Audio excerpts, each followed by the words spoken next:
বেতন বাড়াতে মনে হয় আপনারা খুশি না? না, দেখেন আমাদের তো হইলো কাজ হলো রেগুলার পারফরমেন্স করা, দলকে জেতানো, এটাই আমাদের কাজ। এখন আমাদের খেলা কে দেখাবে দেখাবে না এটা নিয়ে আসলে আমরা খুব বেশি একটা চিন্তা করি না। আমাদের কাজ রেগুলার কিভাবে আমরা ভালো খেলতে পারি, যেটা আমরা পারছি না। যেমন মনে হয় যে আমার আউটটা পুরা খেলাটা আমাদের ব্যাটিংটা নষ্ট করে ফেলেছে।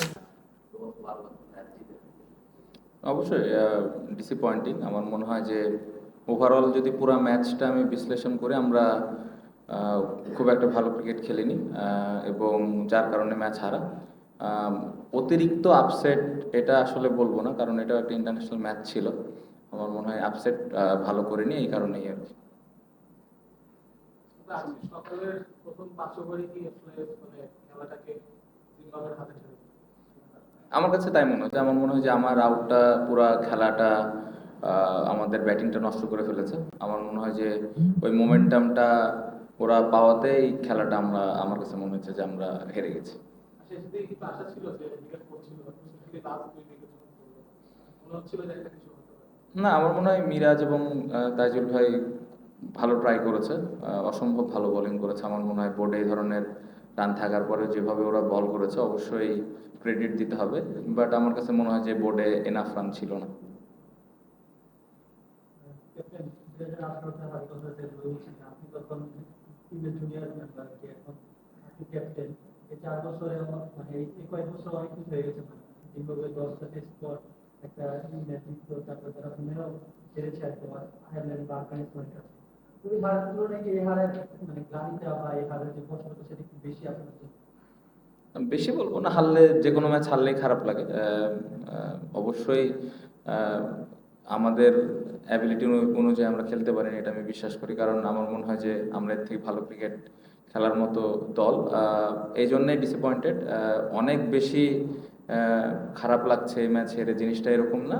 নর্মালি যেরকম ম্যাচ হারলে খারাপ লাগে, আজকেও খারাপ লাগছে। আর আরেকটা ব্যাপার হচ্ছে যে এই সিরিজের আগে অনেক ধরনের কথা বলছে, আপনি নিশ্চয়ই জানেন যে এটা ব্রডকাস্টিং হচ্ছে, বিটিভিতে দেখাতে হচ্ছে। ওভারঅল ক্রিকেটের যেই মানে সার্কামস্টান্সের ভ্যালু, যে ভ্যালুটা যে জায়গায় ছিল বাংলাদেশে, সেটা মার্কেট ভ্যালুটা অন্য জায়গায় কমে গেছে বলে ধারণা করা হচ্ছে। এটা কি আপনারা ক্রিকেটার হিসেবে একটু ওয়ারিড কিনা যে আসলে আপনাদের পারফরমেন্সটা বা সবকিছু মিলিয়ে আসলে ক্রিকেটটা যে বাজারটা সেটা এখন নেই? না, দেখেন আমাদের তো হইলো কাজ হলো রেগুলার পারফরমেন্স করা, দলকে জেতানো, এটাই আমাদের কাজ। এখন আমাদের খেলা কে দেখাবে দেখাবে না এটা নিয়ে আসলে আমরা খুব বেশি একটা চিন্তা করি না। আমাদের কাজ রেগুলার কিভাবে আমরা ভালো খেলতে পারি, যেটা আমরা পারছি না। শান্ত উইকেট দেখে মনে হচ্ছে যে আপনারা 2 উইকেটে খেলেছেন, হোম অ্যাডভান্টেজের ব্যাপারটা কিন্তু ছিল না। তো যে চ্যালেঞ্জটা আপনারা নিয়েছিলেন আসলে বিদেশের মাটিতেও যেন সমানভাবেই খেলা যায় বাংলাদেশের মধ্যে, সেই চ্যালেঞ্জটাই তো আসলে ফেল করেছে। এখন আপনার মানসিকতাটা কোথায় আছে? এই চ্যালেঞ্জটা কি ধরে রাখবেন বা সেই সাহসটা দেখাবে বাংলাদেশ? না, অবশ্যই আমার মনে হয় এরকম স্পোর্টিং উইকেটেই খেলা উচিত। উইকেট খুবই ভালো ছিল, ব্যাটসম্যানদের জন্যও যেরকম সুবিধা ছিল, বোলারদের জন্যও টুকটাক হেল্প ছিল। সো আমার মনে হয় যে এখান থেকে আসলে আবার পেছনে তাকানোর প্রয়োজন নেই। আমার মনে হয় যে সামনের ম্যাচে ওই ধরনের উইকেট থাকাই উচিত, এবং আমি আমি বিশ্বাস করি যে আমরা সামনের ম্যাচেও এই ধরনের স্পোর্টিং উইকেটেই খেলবো। এই মাঠে নিউজিল্যান্ডের সঙ্গে টেস্টে ফুটবল করে খেলছে, ফুটবল করে আপনি আউট হয়েছেন, অনেক ফুল আছে। আজকে খুব বাজে একটি শট, বলুন যে আপনার আউটের কারণেই এরকম হয়েছে। তো মানে ওই সময় আসলে ভালো লেগেছিল দিনে দ্বিতীয় বলে নতুন দিনের উইকেট পেয়ে বাংলাদেশের সঙ্গে মানিয়ে নেওয়ার ব্যাপার থেকে ফুল শট খেলার ক্ষেত্রে চুপ করে নেওয়ার ব্যাপার থেকে আসলে ভাবনাটা কি ছিল আপনার? না, আমার আমার নর্মালি আমি সবসময় রানের জন্য চিন্তা থাকে, স্কোরিং অপরচুনিটি পেলে ওইটাই প্ল্যান থাকে। আম, যেটা আউট হয়েছে আমার কাছে মনে হয়েছে যে হ্যাঁ, আমি সময় নিতে পারতাম, আর একটু সময় নিতে পারতাম। যেটা আপনি মেনশন করলেন যে দিনের দ্বিতীয় বল ছিল, অবশ্যই এই জায়গাটাতে আর একটু আমার মনে হয় সময়টা নিলে বেটার হতো। বাট এই এই শটটা আমি খেলি, এটাও সত্য। পাশাপাশি বাট একটা জিনিস, যে টিমের যে সিচুয়েশন ছিল, আমার মনে হয় যে আমি না খেললেও পারতাম। শান্ত, একটু প্রিসাইজলি যদি আমি একটা কোশ্চেন করি, ও আমাকে একটা কোশ্চেন করেছে মার্কেট ভ্যালুর বিষয়ে। আপনি যদিও বলেছেন যে দিন শেষে আমাদের কাজটা খেলা, সেটা কোথায় দেখালো বা দেখালো না সেটা কমপ্লিটলি অন্য একটা ব্যাপার। কিন্তু এন্ড অফ দ্য ডে কিন্তু এর একটা যোগসূত্র আছেই কিন্তু, তাই না? ক্রিকেটারদের চাহিদা তৈরি হয় মার্কেট ভ্যালুর ভিত্তিতে। আপনি যদি কিছুদিন আগেও ফিরে যান, আপনাদের দুই বড় তারকা ক্রিকেটার সাকিব তামিম, বিজ্ঞাপনের বাজারে তাদের নিয়ে কারাকারি হতো। এটা বড় একটা মার্কেট ভ্যালু ছিল, তো এটা তো পারফরমেন্সের ভিত্তিতে আসলে এই ভ্যালুটা নির্ধারিত হয়। এখন যদি আমরা এটিএমের দিকে তাকাই, মানে বাইরে মার্কেটের যে প্রোডাক্ট তাদের আপনাদের নিয়ে খুব একটা চাহিদা নেই, তো সেটা তো আপনাদের পারফর্ম করে তৈরি করতে হবে।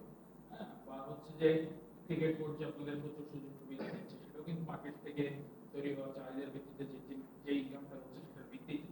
তো আপনারা পারফর্ম না করলে ভবিষ্যতে কিন্তু ওই জিনিসগুলো অনেক জায়গায় হ্রাস পাবে। এই জায়গায় আপনারা কতটা দায়িত্ব বোধ করেন যে পারফরমেন্সটা করে ভ্যালুটাকে আবার আগের জায়গায় নিয়ে যাবেন? প্রশ্ন এবং উত্তর দুটাই আপনি দিয়ে দিয়েছেন। আপনি নিজেই বললেন যে পারফরমেন্স করে ভ্যালুটা আসলে আবার তৈরি করতে হবে। সো এখন কিন্তু পারফরমেন্স নাই দেখে হয়তো ভ্যালুটা একটু কম নিচের দিকে যাচ্ছে। সো আমার মনে হয় যে পারফরমেন্স যখন আবার ভালো হবে বাংলাদেশ দলের, এটা অটোমেটিকলি ওপরের দিকে যাবে। না না ক্যাপ্টেন তো হেরে গেলেন, নেক্সট জিরো অফ টেস্ট। এখন যদি আপনাকে জিজ্ঞাসা করা হয়, এখানে 2 উইকেটে খেলেন, বোর্ডিং উইকেটে খেলেন, ফেয়ার চান্স পাওয়ার জন্য, এক্ষেত্রে উইকেট এক্সপেক্ট করবেন নাকি আপনারা যে ওভার ডিফেন্সের মধ্যে যে আপনি জিরো সেই উইকেট চাই? না, আমার মনে হয় একটু উইকেটে খেলা উচিত, ভালো উইকেটে খেলা উচিত। এবং এই ম্যাচটা আমরা খুব বাজে ক্রিকেট খেলেছি। আমার মনে হয় যে আহ, আহ, সামনে যে টেস্ট ম্যাচটা আমরা খেলবো ওই ম্যাচে যেন আবার ভালো একটা উইকেট থাকে, এবং বোলার এবং ব্যাটসম্যান দুজনের জন্য যেন প্রপার হেল্পটুকু থাকে। সো ম্যাচ হেরে গেছি দেখে আবার অনেক বেশি হোম অ্যাডভান্টেজ নেওয়া, আম, আমার কাছে মনে হয় না যে এটার প্রয়োজন আছে। এটা ডিপেন্ড করে আসলে কখন কোন অপোনেন্টের সাথে খেলছি। সো আমার মনে হয় যে অপোনেন্টের সাথে খেলছি, আমরা যে ধরনের উইকেট খেলেছি এই ধরনের উইকেটেই খেলা উচিত। লাস্ট আমরা যখন টেস্ট চ্যাম্পিয়নশিপ সাইকেল খেলা শুরু করলাম, তখন থেকে আমরা যতগুলো টেস্ট আমরা খেলছি, সবগুলো একটু উইকেটে আমরা বিভিন্ন টিম ম্যাচটা খেলছি, সাউথ আফ্রিকার সাথে কিংবা চিটাগাং সাথে আমাদের যে হোমে, আমরা এখন হয়ে গেছে হোমে অ্যাওয়ে ফ্রম, মানে আমরা এই একই উইকেট আমরা বাইরে খেললে ভালো করি, কিন্তু হোমে আসলে হয় না। তো এটার পিছনে আপনি কি কাজ করেন? হোমে খেলতে গেলে উইকেটে কি সমস্যা? সমস্যা কি আসলে এইভাবে বলা মুশকিল। আপনি যদি ব্যাটিং দেখেন আমাদের, আমরা খুবই সফট ডিসমিসাল সবগুলাই। খুব আমার মনে হয় না যে খুব বেশি ভালো বলে আমরা উইকেট দিয়ে এসেছি। সো আমার মনে হয় এখানে স্কিলের থেকে মেন্টাল অনেক ব্যাপার থাকতে পারে, যার যার পার্সোনাল আউট নিয়ে তারা বলতে পারে। বাট আমার মনে হয় যে এই জায়গায় আরেকটু রেসপন্সিবিলিটিস থাকা উচিত ব্যাটসম্যানদের, স্পেশালি যারা আমরা সেট হয়ে আউট হয়েছি। এতে আপনাদের বেতন বাড়ানো হয়েছে, ম্যাচ ফি বাড়ানো হয়েছে, কিংবা আপনাদের চাহিদার তুলনায় আমার সুযোগ সুবিধা আছে বলে মনে হয়, কিংবা আপনারা যে ধরনের কোচিং স্টাফ চাচ্ছেন তা উন্নত হয় না। মানে আর কি করলে এই একটা জায়গায় সাদা বলে কিংবা দেশটাতে আগানো সম্ভব বা আপনারা একটু ভালো বেতন বাড়াতে মনে হয় আপনারা খুশি না, বা আমাদের ম্যাচ ফিজ। আমাদের তো সব সুযোগটা দেওয়া হচ্ছে, আর কি হলে আপনারা না, আমার মনে হয় যে অনেকদিন পরে আমাদের ম্যাচ ফিজ বেড়েছে, বোর্ড হেল্প করছেন আমাদের, এটা অবশ্যই এটা অ্যাপ্রিসিয়েট করার মতো বিষয়। আহ, আর কি হলে আসলে আমরা ভালো করব জিনিসটা, আহ, এরকম না। জিনিসটা আমার কাছে মনে হয় যে আহ, ভালো ক্রিকেট খেলাটা খুব ইম্পর্টেন্ট। ভালো ক্রিকেট চেষ্টা থাকাটা, দায়িত্ব নিয়ে খেলাটা খুব ইম্পর্টেন্ট। আমার মনে হয় যে আমরা যেভাবে ক্রিকেট খেলছি এটা অবশ্যই আমাদের এই দায়িত্বটা নিতে হবে যে আমরা ভালো করতে পারছি না। এখন কিভাবে ভালো করতে হবে এটা সবাই মিলে আলাপ করে বসে ওই ধরনের প্রিপারেশন প্র্যাকটিস নিয়ে আসলে করতে হবে। আমি যেটা বললাম যে আসলে সারাদিন কিন্তু মাঠে সবাই কষ্ট করছে, মেহনত করছে, বাট আপনি যদি মাঠে এক্সিকিউশনের দিক দিয়ে দেখেন এই জায়গাটাতে অনেক ঘাটতি আছে। সো এই জায়গাটাতে খুব স্পেসিফিক ভাবে যার যার যে রোলটা আছে ওইভাবে তাকে ওই দায়িত্বটা নিয়ে খেলতে হবে। ক্যাপ্টেন, এই মেয়রদের জন্য যদি বলেন তাহলে সবচেয়ে বেশি মেয়র করে দলের সবচেয়ে এক্সপিরিয়েন্স রেখে দেন, মুশফিকের কথা বলবেন।